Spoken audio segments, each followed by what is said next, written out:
Welcome back mga kaaldab. Ito na naman po ang inyong lingkod, si Mr. Destiny, at magbibigay po tayo ng pinakamainit na update po ngayon sa social media mga kaaldab. Ito yung nakakatuwa po na post ni Mengay sa kanyang Twitter. Hindi niya post sa Instagram to pinost sa Twitter dahil marami daw po nakakapansin sa mga suot nga po raw ni Mengay. Ito nga po yung post niya na ang tagal ko ng curious. Hindi ko gets yung big deal sa iba ang pag-ulit ng damit ng public figures. Serious question. May issue ba sa pag-ulit ng damit? Ito yung talagang pinagpiestahan. Beruin nyo mga kaaldab na kumbaga umabot na nga po sa 10,000 o mahigit na 10,000 ang nakabasa, o siguro mga sabihin na natin na mga 20, di po ba? Kaya nga po marami nagulat, marami nagtaka na kinu-question ngayon si Maine Polkerson sa paulit-ulit na pagsuot niya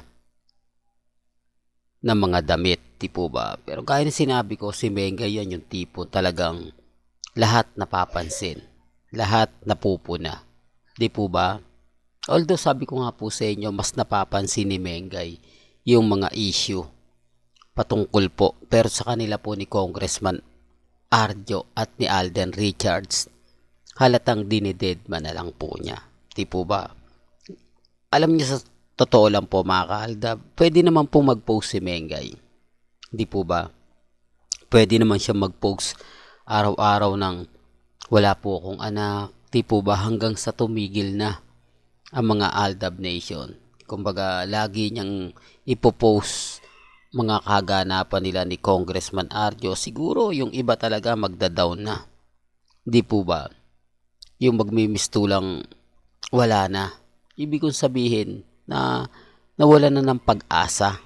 Di po ba? Yung tipong mukhang wala naman talagang relasyon si Mengay at si Alden Richards. Di po ba? Mag-move on na tayo kasi napakaraming video na kumakalat gaya ng kay Rambo at kay Maha.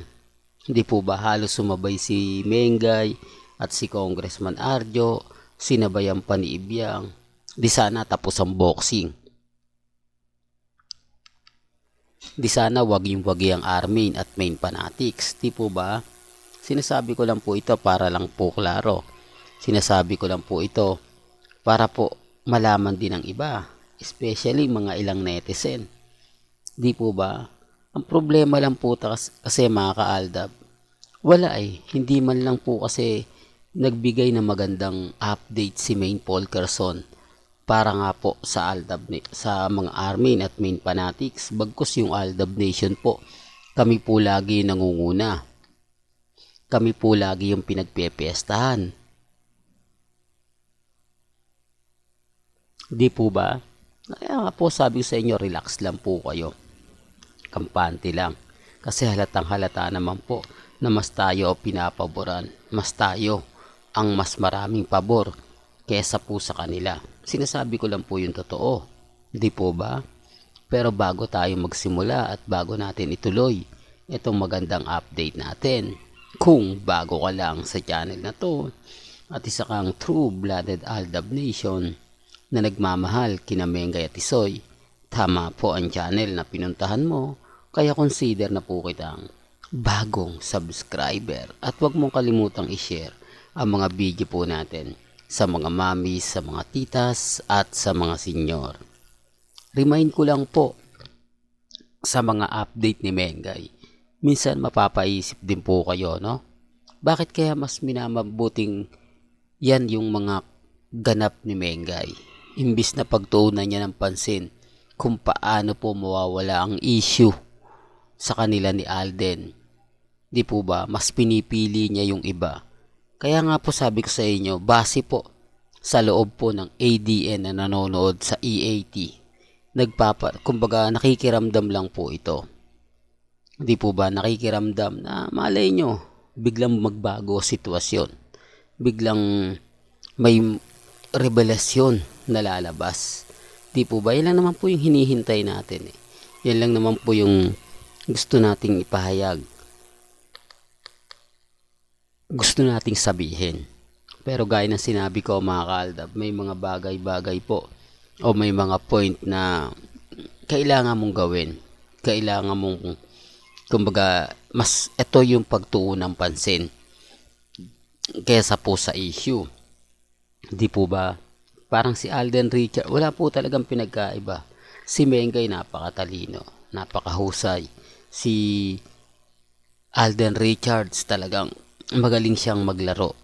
Ibig kong sabihin, gagawa lang siya ng post, ng update na mapapaisip din po yung mga netizen. Mapapaisip din po, lalo na po yung mga taong masasabi natin laging gigil na gigil sa channel natin. Di po ba? Kaya nga po dito sa update natin, imposible po na hindi po makita at malaman ni Maine Polkerson ang mga nangyayari sa loob po ng social media. Gayong nakita naman po natin na updated po talaga si Mengay. Di po ba? Sinasabi ko lang po ito para lang po sa kaalaman ng lahat. Sinasabi ko lang po ito lalo na po sa mga taong dumadaan at bumibisita sa channel natin. Ang dami po kasing ganap, ang dami pong update, ang dami pong mga palipaliwanag na talagang mapapaisip naman po kayo. Gaya nga po ng pinapaliwanag at lagi kong sinasabi, dumedepende po ito sa sitwasyon. Dumedepende po ito sa mga nangyayari at sa nagaganap po sa Instagram, sa Twitter at sa Facebook. At eto lang po, remind ko lang dun sa mga paulit-ulit po at galit na galit sa channel natin, sa mga bumibisita, sa mga nagsasabi na, nako, puro ka ganto, ganyan, Mr. Destiny. Halatang halata naman na bitter ka. Halata naman, lahat ng mga ina-update mo hindi totoo. Lahat ng mga sinasabi mo, puro fake news lang. Well, sa punto na yan, di na po tayo makikipagtalo. Di po ba? Kasi lahat po ng sabihin ko rito, lahat po ng ipaliwanag ko, magiging bitter lang po ako. Pero ang kagandahan naman po sa mga pinapakita natin, sa mga sinasabi natin, yung mga nangyayari, yung mga nagaganap. Di po ba? Bagkos ako, masaya po ako kasi kahit papano si Alden Richards, kalmado, kampante. Di po ba? Hinahayaan niya lang munang gumalaw yung iba. Kumbaga siya yung tipo na nag-aantay lang. Siya yung tipo na darating yung point na ako naman po yung wagi. Di po ba? Ako naman yung panalo sa bandang huli. Hindi man ngayon, hindi man bukas. Yan ang isa sa lagi kong pinapaliwanag. Yan yung isa sa gusto ko pong malaman ninyo na maging matatag lang po tayo. Maging kampante. Kasi kampante naman po si Mengay at si Alden Di po ba? Gaya nga po na sinasabi ko, si Alden Richards, simple lang yan, magbigay ng update. Di po ba? At kung si Mengay naman po yung tatanungin nyo, mas pinipili ni Mengay yung ibang update kesa po basagin ang Aldab. Di po ba? Pwede naman niyang basagin araw-araw ang Aldab, pero hindi niya ginagawa. Hinahayaan niya lang po yung mga taong lagi po silang idinidikit. Di po ba?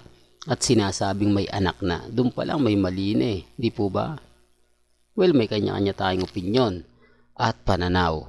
Hanggang dito na lang po ang ating latest updates. Kaya kung gusto niyo pa po ng pinaka-latest at sariwang update, abay tumutok lang po kayo dito po sa channel ni Mr. Destiny para updated po kayo sa mga latest at sa mga bagong video po na ilalabas po natin maya-maya lang.